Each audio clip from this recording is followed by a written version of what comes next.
নমস্কার বন্ধুরা, আপনারা দেখছেন কেএসটিভি ইউটিউব চ্যানেল। তো বন্ধুরা, আপনারা প্রত্যেকে জানেন রাজ্য সরকার নতুন করে 20,62,000 মহিলাকে নতুন করে লক্ষ্মীর ভাণ্ডার প্রকল্পে যুক্ত করেছে। তবে লক্ষ্মীর ভাণ্ডার প্রকল্পে নতুন মহিলাদের কিন্তু অনেক ধরনের সমস্যা রয়েছে, যেমন ভ্যালিডেশন এরর, কারো আবার নাম ভ্যালিডেশন ম্যাচিং স্কোর 70%, কারো আবার 30%। এছাড়া অনেক মহিলার কিন্তু অ্যাকাউন্ট ক্লোজ অর ট্রান্সফার্ড রয়েছে। এছাড়া অনেকেরই আবার অ্যাকাউন্ট ব্লক রয়েছে। অর্থাৎ নতুন আবেদনকারী মহিলাদের মধ্যে বিভিন্ন ধরনের কিন্তু সমস্যা দেখা দিয়েছে। তো এই ধরনের সমস্যা দেখা দেওয়ার মূল কারণটা কি? এছাড়াও এই ধরনের সমস্যার সমাধানের জন্য তাদের কি করতে হবে? নতুন করে কি তাদের আবার ডকুমেন্টস জমা করতে হবে? এছাড়াও ফেব্রুয়ারি মাসে তাদের ব্যাংক অ্যাকাউন্টে কি এবার বাড়তি অর্থাৎ 1500 এবং 1700 টাকা ঢুকবে? সেই সমস্ত বিষয়ে কিন্তু রাজ্য সরকার তরফ থেকে বর্তমানে কি আপডেট রয়েছে সেটাই কিন্তু আজকের এই ভিডিওটিতে জানতে পারবেন। তাই ভিডিওটি স্কিপ না করেই শেষ পর্যন্ত দেখবেন। আর বলবো, আমাদের এই ছোট্ট চ্যানেলে যদি কেউ নতুন দর্শক হয়ে থাকেন তাহলে অবশ্যই চ্যানেলটিকে সাবস্ক্রাইব করে পাশে থাকা বেল আইকনটি অন করে রাখবেন। তো চলুন আজকের ভিডিওটি শুরু করা যাক। দেখুন বন্ধুরা, আজকের আপডেটে বলা হয়েছে নতুনদের টাকা দিল, বাকি নতুনদের স্ট্যাটাসে সমস্যা, কি কি সমস্যার সমাধান। তো বন্ধুরা চলুন আজকে আমরা এই আপডেট নিয়ে আরও বিস্তারিত আলোচনা করব। দেখুন, 2021 সালে শুরু হওয়া লক্ষ্মীর ভাণ্ডার প্রকল্প রাজ্যের অন্যতম জনপ্রিয় সামাজিক প্রকল্পে পরিণত হয়েছে। 2021 সালের বিধানসভা ভোটের আগে মহিলা ভোটারদের মন জয়ে লক্ষ্মীর ভাণ্ডার প্রকল্প চালু করার প্রতিশ্রুতি দিয়েছিলেন মুখ্যমন্ত্রী মমতা বন্দ্যোপাধ্যায়। বিধানসভা নির্বাচনে বিপুল ভোটে জিতে সেই কথা রেখেছিলেন তৃণমূল নেত্রী। প্রথম মাসে 500 ও 1000 টাকা বরাদ্দ করেন। তবে পরবর্তীকালে 2024 সালের লোকসভা নির্বাচনে সাধারণ শ্রেণী মহিলাদের 500-এর বদলে 1000 এবং তপশিলি জাতি মহিলাদের 1000 টাকার বদলে 1200 টাকা বৃদ্ধি করেন। তবে আবারও 2026-এ বিধানসভা নির্বাচনে মহিলাদের ভোট পেতেই আবারও লক্ষ্মীর ভাণ্ডার প্রকল্পে এক ধাক্কায় 500 টাকা বাড়িয়ে দিয়েছে রাজ্য সরকার ও রাজ্যের অর্থমন্ত্রী চন্দ্রিমা ভট্টাচার্য।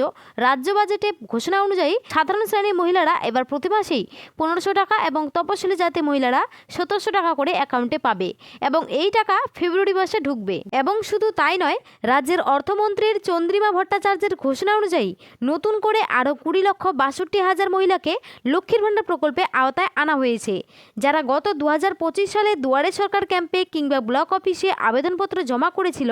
তাদের লক্ষ্মীর ভাণ্ডার প্রকল্পে ফেব্রুয়ারি মাস থেকেই টাকা দেওয়ার কথা ঘোষণা করেছে এবং মোট লক্ষ্মী ভাণ্ডার প্রকল্পের 2,41,00,000 মহিলা প্রতি মাসে ব্যাংক অ্যাকাউন্টে টাকা দেওয়ার কথা জানিয়েছে। তো এখানে বুঝতে পারলেন, যারা 2025 সালে দুয়ারে সরকার ক্যাম্পে নতুন করে লক্ষ্মীর ভাণ্ডার প্রকল্পে আবেদনপত্র জমা করেছিলেন, তাদের কিন্তু এবার লক্ষ্মীর ভাণ্ডার প্রকল্পের আওতায় আনা হয়েছে।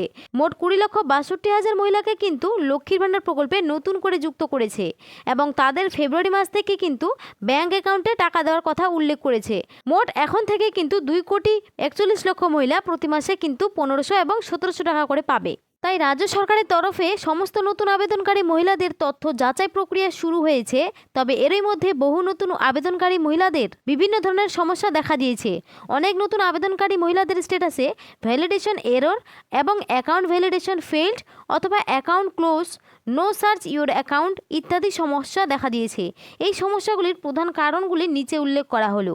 অর্থাৎ যারা নতুন আবেদনকারী রয়েছেন তাদের কিন্তু স্ট্যাটাসে এই যে সমস্যাগুলি রয়েছে, এই বিভিন্ন ধরনের কিন্তু সমস্যা দেখা দিচ্ছে।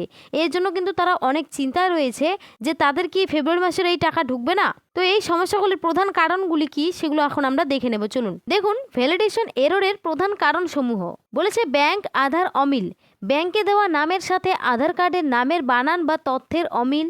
2 নাম্বার, কেওয়াইসি বা আধার লিঙ্ক নেই, ব্যাংক অ্যাকাউন্টে কেওয়াইসি আপডেট করা নেই। 3 নাম্বার, ভুল তথ্য, ভুল ব্যাংক অ্যাকাউন্ট নাম্বার বা আইএফএসসি ভুল কোড দেওয়া। বয়সজনিত সমস্যা, 25 বছরের কম বা 60 বছরের বেশি বয়স অথবা ভুল জন্ম তারিখ। তো এই যে কারণগুলি দেখতে পাচ্ছেন, এই কারণগুলি হচ্ছে ভ্যালিডেশন এরর আসার প্রধান কারণ। তো রাজ্য সরকারের ঘোষণা অনুযায়ী লক্ষ্মীর ভাণ্ডার প্রকল্পে যে সমস্ত মহিলাদের ভ্যালিডেশন এরর দেখা দিয়েছে বা ভুল রয়েছে, সেই সমস্ত মহিলাদের সমস্যা সমাধান করার জন্য বা লক্ষ্মীর ভাণ্ডার প্রকল্পে প্রতি মাসের সুবিধা পাওয়ার জন্য অবশ্যই নিকটবর্তী ব্লক অফিসে গিয়ে আধিকারিকদের সঙ্গে যোগাযোগ করে অবশ্যই সমস্যাটি সমাধান করতে হবে। তো বন্ধুরা, এখানে বুঝতেই পারলেন, যদি আপনাদের এই ধরনের যে কোনো সমস্যা দেখা দেয় সেক্ষেত্রে আপনাদের কিন্তু নিকটবর্তী যে ব্লক অফিস রয়েছে সেই ব্লক অফিসে গিয়ে আপনাদের যে লক্ষ্মীর ভাণ্ডার প্রকল্পের যে আধিকারিক রয়েছে তার সঙ্গে দেখা করে আপনাদের কিন্তু অবশ্যই সেই সমস্যার সমাধান উপায়ে বলে দিবে এবং কি কি আপনাদের করতে হবে, কি ডকুমেন্টস জমা করতে হবে, সমস্ত কিছু কিন্তু আপনাদের সেখানে ডিটেলসে জানাবে। তাহলে বন্ধুরা অবশ্যই কিন্তু সেই সমস্যার সমাধান করে নেবেন।